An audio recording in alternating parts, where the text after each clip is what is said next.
A single sheet of paper carried 4 familiar names, and beside them stood another, James Garner. No press release followed. No studio stepped forward with clarification.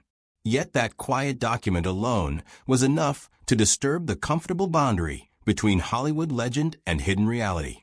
For decades, Garner had embodied the classic American leading man, steady, magnetic, and subtly heroic. Audiences saw confidence without arrogance, strength without cruelty. But behind that composed exterior, there may have existed a second life unfolding far from camera lenses and red carpets, a private sphere the film industry was never willing to acknowledge. What unfolds here is more than a portrait of a celebrated actor. It is an attempt to assemble fragments, old correspondence, faded notes, recollections, production records, into a fuller understanding of a man who built a reputation on authenticity while carefully shielding part of himself from view. He once joked, "Try not to let him catch me act." The line sounded playful, almost offhand, yet it captured the core of his philosophy. For Garner, acting was not about displaying craft. It was about erasing evidence of performance altogether, allowing audiences to believe they were witnessing something real. In 2015, more than a year after his death, a curious note surfaced from post-production archives previously owned by a retired Hollywood journalist. On brittle, yellowing paper were 3 well-known names, and one more that seemed quietly attached to them: James Garner. The paper offered no context, no accusation, no explanation. Still, its existence unsettled assumptions about one of Hollywood's most private icons. It hinted that Garner might have been more than a beloved screen presence. Perhaps he was also a silent participant, or at least an observer, of an era in which personal truths were buried beneath contracts, reputations, and carefully purchased silence. Born James Scott Bumberner on April 7, 1928, in Norman, Oklahoma, his early years were far removed from Hollywood glamour. Hardship shaped his childhood. His mother passed away when he was just 5 years old. A strict stepmother, whom he would later describe as cruel, entered his life. His father was frequently absent. Out of that instability grew a powerful instinct for self-reliance and a quiet inner strength. Those traits would eventually define not only the characters he portrayed, but also the reserved composure he carried throughout his real life. Before ever stepping before a camera, Garner lived an ordinary working life. He installed carpets, worked in parking lots, and served in the Korean War. After returning to civilian life, he headed west to Los Angeles.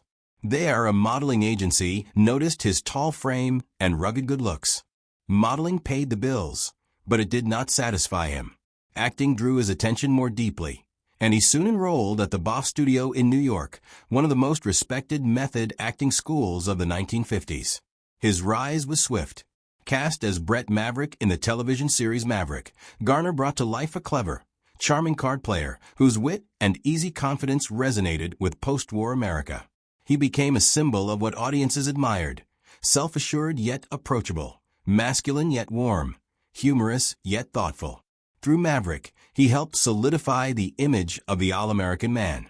Yet even as his popularity soared, he maintained a careful silence about his personal life.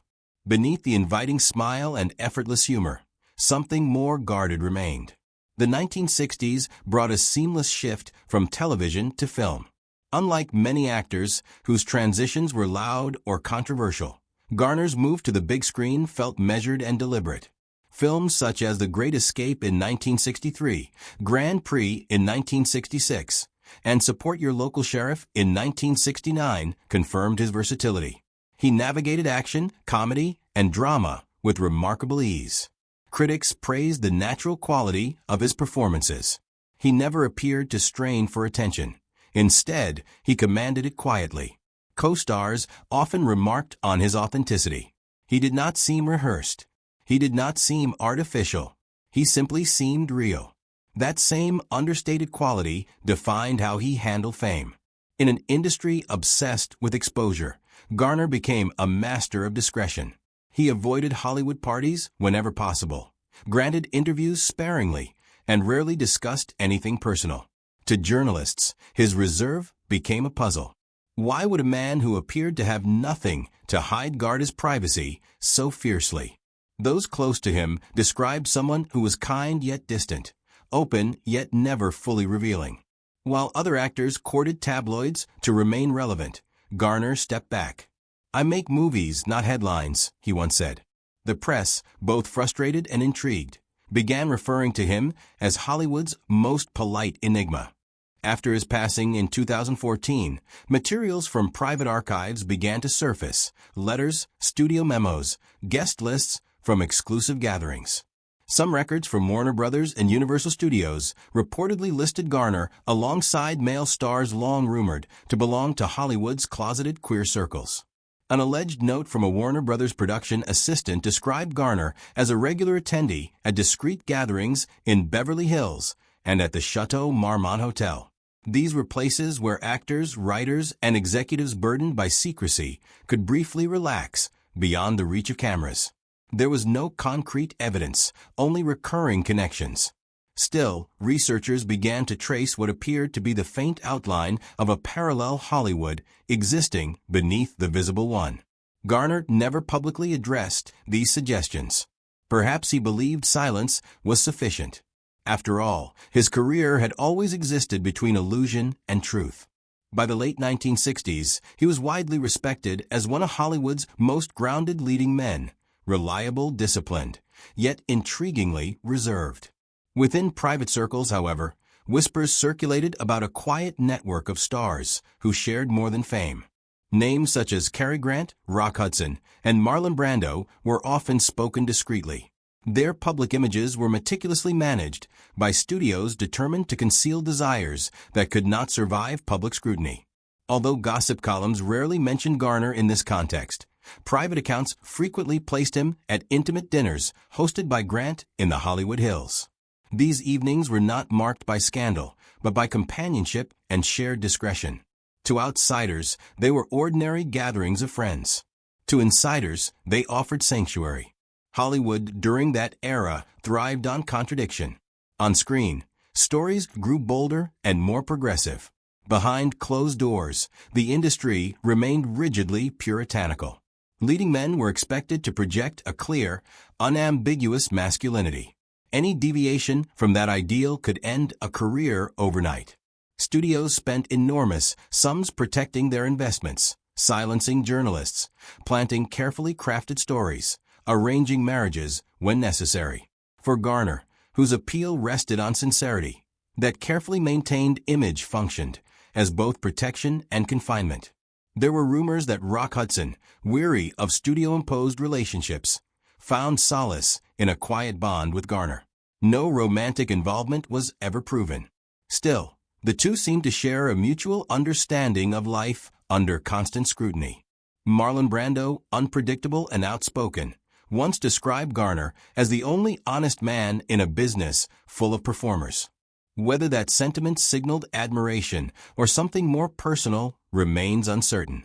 Exclusive clubs, the Factory, Ciros, and private suites at the Chateau Marmont reportedly served as discreet meeting grounds for intersecting lives. Sources claimed Garner was occasionally seen in the company of men whose names would never publicly appear beside his. These moments, undocumented and fleeting, fueled enduring questions. How much of his on-screen ease was shaped by necessity? How much was carefully maintained armor? In a time when authenticity could be dangerous, silence became survival. For Garner, it became both shield and legacy, a quiet agreement between public image and private truth. By the early 1970s, he had achieved something rare: independence. Beneath his calm demeanor was a man who refused to be owned by the studio system. His legal clash with Warner Brothers over unpaid earnings from Maverick nearly cost him his television career. Instead of retreating, he sued and won. That victory sent a powerful message.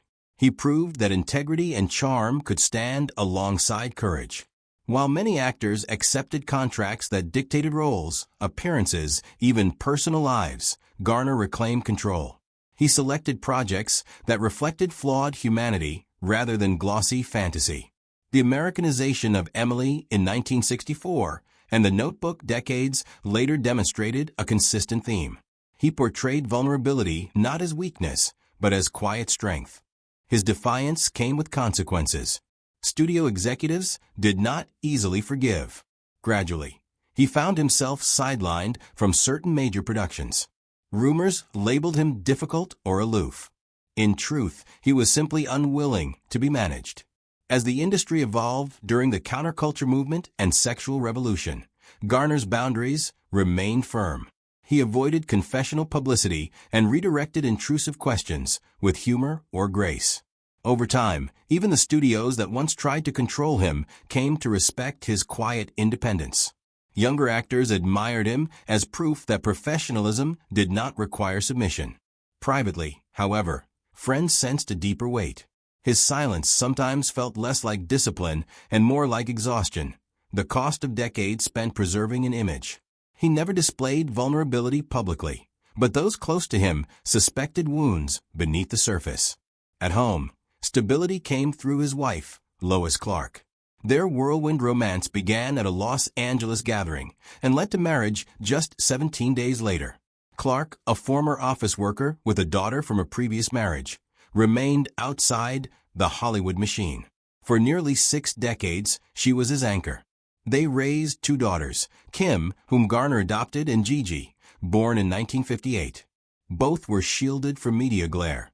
Later, Gigi managed her father's estate, continuing the family tradition of privacy. She once stated simply that there were aspects of her father's life he chose to keep to himself, and that the family respected that choice. Through legal battles, including his 1975 lawsuit against Universal, Lois Clark served not only as spouse, but as strategist.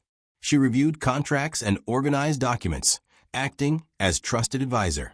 Their partnership allowed Garner to remain authentic while maintaining the public image required of him.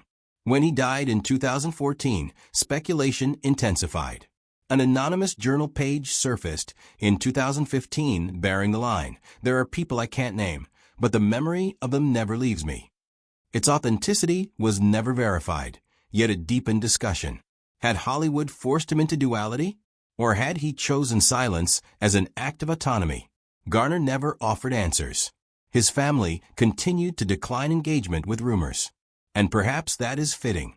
His legacy is not defined solely by roles or accolades, but by the boundaries he maintained. He showed that it was possible to inhabit public and private worlds simultaneously without surrendering control. In the end, James Garner's life was shaped by craft, conscience, loyalty, and personal code. His greatest lesson may not lie in the characters he portrayed, but in the choices he made. He demonstrated that every individual has the right to determine what the world is allowed to see, and the courage to protect what remains unseen.